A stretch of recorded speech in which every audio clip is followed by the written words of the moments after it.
उल्लासनगर महानगर पालिका टैक्स विभाग इन दिनों मनपा उपायुक्त प्रियंका राजपूत के नेतृत्व में कुछ खास सक्रिय है। इसी बात को ध्यान में रखते हुए टैक्स विभाग के कुछ अनछुए विषय को लेकर हमने उनसे मुलाकात की। अभी आपको सबको पता है कि this is March month going on. March end आ गया है और अभी हार्डली 15-20 दिन बाकी है मार्च के ख़त्म होने के। और आपको सबको पता है कि मार्च एंड तक हमें वसूली के टारगेट दिए जाते हैं और उसके हिसाब से वसूली अभी ज़ोर शोर में शुरू है हर जगह पे उल्लासनगर में। तो कल मैं भी कभी कभी बाहर निकलती हूँ अपनी टीम को सपोर्ट करने के लिए, या सामने वाले जो करदाता है उनको भी कभी कभी ऑफिसर्स आते हैं समझाने के लिए, तो वो बहुत बार समझ जाते हैं।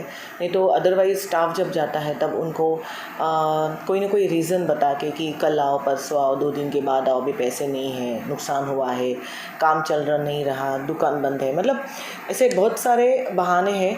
कुछ में कुछ रीज़न्स हैं जो सच भी है, लेकिन कभी कभी ऐसा होता है कि लोगों के पास 7-8 साल से थकबाकी है, 7-8 साल से। अगर हम बोलेंगे कि कोरोना, तो सबको पता है कोरोना की शुरुआत हुई थी 2020 मार्च में। अगर 2020 मार्च से हम बाकायदा देखा जाए कि सीरियसली लोगों की प्रॉब्लम हुई है तो हम समझ सकते हैं, लेकिन उसके पहले भी 4-4, 5-5 साल लोगों टैक्स नहीं भर रहे हैं। तो इसका मतलब लोगों में एक प्रवृत्ति है कि इसको इम्पोर्टेंस ही नहीं देना है कि प्रॉपर्टी टैक्स क्या चीज़ होती है और क्यों भरना है। लोग लाइट बिल भरते हैं, बाकी सब बिल है, इनकम टैक्स भी उनको भरना है, एडवांस टैक्स भरते हैं इनकम का। तो लेकिन ये चीज़ है जो उनको लगता है कि ये ज़रूरी नहीं है भरना, ऐसी एक धारणा हो गई है। तो कभी कभी मैं ही बाहर निकलती हूँ। कल हम जहाँ गए थे, एक राजेश हार्डवेयर करके एक दुकान है, उस बिल्डिंग में हम कल गए थे टैक्स वसूली के लिए। अभी आपको बता दूँ कि उस बिल्डिंग में 4 या 5 हमारे बिल लगते हैं प्रॉपर्टी टैक्स के। तो उसमें से कल उन्होंने 203 का 44,000 पेमेंट था, वो उन्होंने भर दिया कल कैश में। और हम जब गए तभी उन्होंने भर दिया था, और तभी उन्होंने कहा कि उनका 202 और प्रॉपर्टी नंबर 402, ये 2015 में जब रोड वाइंडिंग का काम चल रहा था केबी रोड का, तब उसमें डिमोलिश हो गया है। तो उनका कहना था कि आप इसका टैक्स नहीं ले सकते हमसे। अभी मैं आपको बताऊं कि 2015 तक उसी प्रॉपर्टी का 2002 और 402 का 30,653 और 30,653 ये उसके टैक्स है 15 तक। मतलब अभी भी 15 तक के भी टैक्स उनके पेंडिंग है। और सपोज़ कि आप समझ ली कि 15 के बाद अगर 15 में उनका डिमोलिश होता है, तो डिमोलिशन के बाद जो चढ़ते चला गया है टैक्स, वो 1,99,349 ईच, दोनों का अलग अलग से, तो टोटल लगभग 4 लाख की उनकी पेंडिंग बनती है। जो अगर वो कहते हैं कि 15 में उनका निष्कासन हो गया है, तो मैंने उनको पूछा कि सर अगर 15 में निष्कासन हो गया है तो आपने 2015 से अभी ये 22 चल रहा है, लगभग 7 साल हो गए, 7 सालों में एक भी एप्लीकेशन किया है क्या कॉरपोरेशन को कि भाई मेरा 2015 में ये डिमोलिश हो गया है और आप ये टैक्स मेरा चल रहा है, ये टैक्स बिल है, तो आप ये टैक्स बिल कैंसिल करवा दो, रुकवा दो। तो उन्होंने बोला कि नहीं, मैंने ऐसे नहीं किया। तो मैंने उनको पूछा क्यों नहीं किया, तो उनका कहना है कि महानगर पालिका ने ही तोड़ा है रोड वाइंडिंग में, तो महानगर पालिका को पता है तो उन्होंने कर देना चाहिए रिड्यूस। अभी मैं सबको ये बताना चाहती हूँ कि महानगर पालिका एक संस्था है। ये संस्था आपको अगर टैक्स लेवी कर रही है तो हमारे पास कुछ डॉक्यूमेंट्स है या कुछ पेपर्स है, उसके आधार से करते हैं। लेकिन अगर कहीं कोई टैक्स गलत है या टैक्स रुकवाना है या चेंज ऑफ नेम है या चेंज ऑफ यूज़ है, तो आपको एप्लीकेशन करना है, ये नियम है। आप कॉरपोरेशन को एक एप्लीकेशन सादा करना है आपको, जिसके ऊपर फिर हम लोग डिसीजन ले सकते हैं, नियम के हिसाब से हम काम करेंगे। तो ये मैंने उनको पूछा तो बोला नहीं, हमने तो नहीं किया है। मतलब आपको भी अपनी प्रॉपर्टी की तरफ जागरूकता होना चाहिए। आज अगर आपकी प्रॉपर्टी में कोई एनक्रोचमेंट करता है तो आप हमारे यहाँ एप्लीकेशन करते हैं ना कि ये एनक्रोचमेंट की है, आप ये तोड़ दो। मतलब आप जागरूक हो, आपकी प्रॉपर्टी के ऊपर आप खुद जागरूक होना ये भी ज़रूरी है। उनके यहाँ और भी 3 प्रॉपर्टीज़ है मेरे हिसाब से जिनका अभी भी पेंडिंग है टैक्स। वो है 201, 1,79,141 as per my record pending है। 401 1,79,141 as per my record pending है।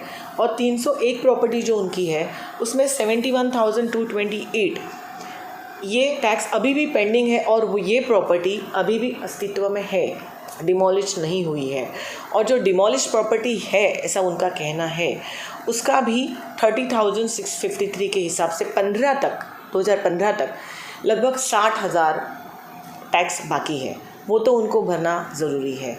दूसरी चीज़ ये है कि उनका जो कहना है कि आप देखो कि आप ये निकाल दो टैक्स, तो उसके बारे में मुझे आपको एक बताना है कि एज़ पर कॉरपोरेशन के नियम के हिसाब से जो भी टैक्स अनरिकवरेबल है, जो हम लोग रिकवर नहीं कर सकते, फॉर एग्ज़ाम्पल जो भी कंस्ट्रक्शन है जो अभी अस्तित्व में नहीं है, डिमोलिश हो चुके हैं, या फिर डबल एंट्रीज़ है, मतलब ABCD नाम के व्यक्ति के नाम पे एक प्रॉपर्टी थी और फिर बाद में XYZ ने वो ख़रीदी।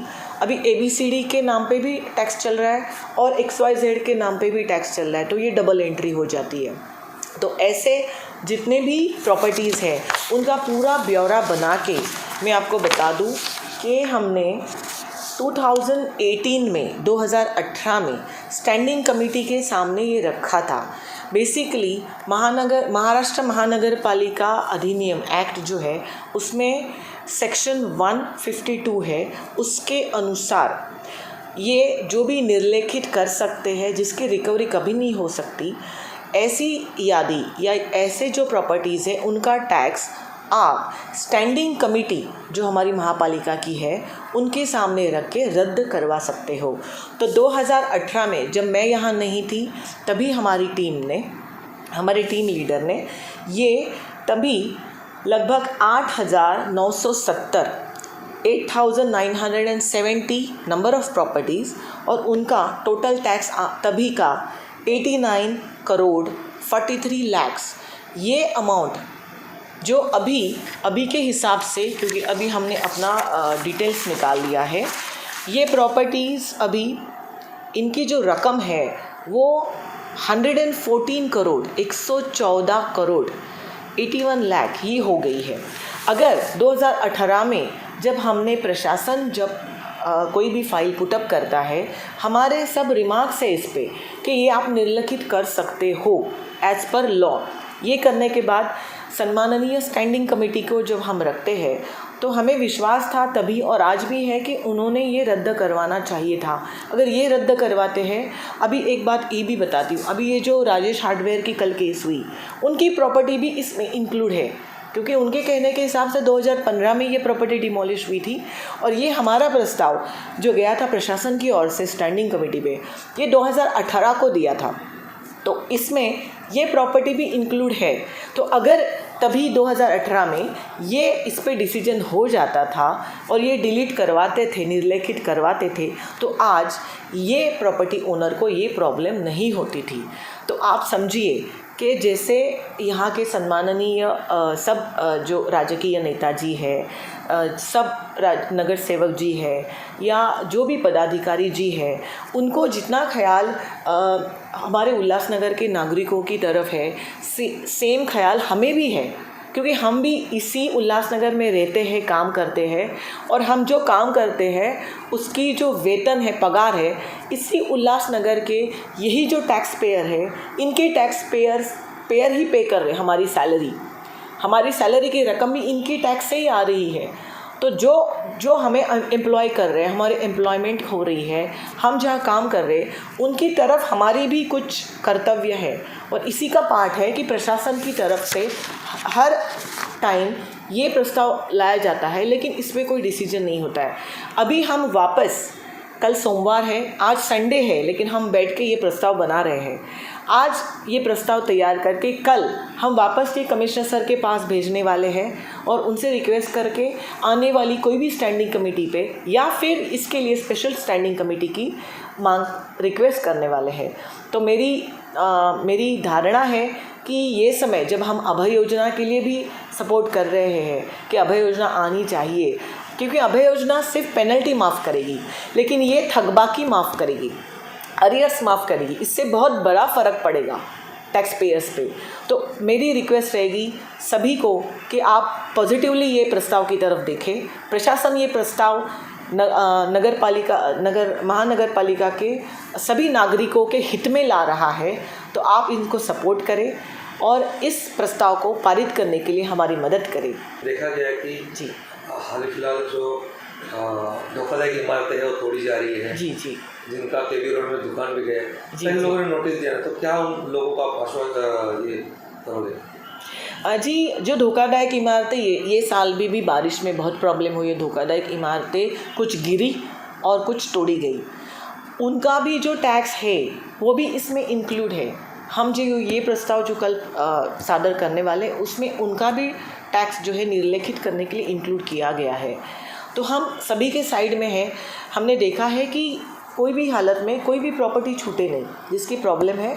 और इससे क्या होगा, अभी जो 600 करोड़ दिख रहा है हमारा टैक्स डिमांड टोटल, उसमें से करीबन 100-125 करोड़ की जो थकबाकी है ये निकल जाएगी। तो जो भी अभी क्लियर पिक्चर, जो शाश्वत है, जो रियल पिक्चर है वो सामने आएगा। नहीं तो अभी जो है उससे बढ़ता जाएगा, हर साल कम नहीं हुआ। 2018 में अगर ये डिसीजन हुआ होता तो बहुत फ़र्क पड़ता था अभी के डिमांड पे। तो हम सबके लिए कार्य कर रहे हैं और ये भी हो जाएगा। धोखादायक इमारत का भी इसमें इंक्लूड है। कोणार्क, अपना शहर, अपनी बातें।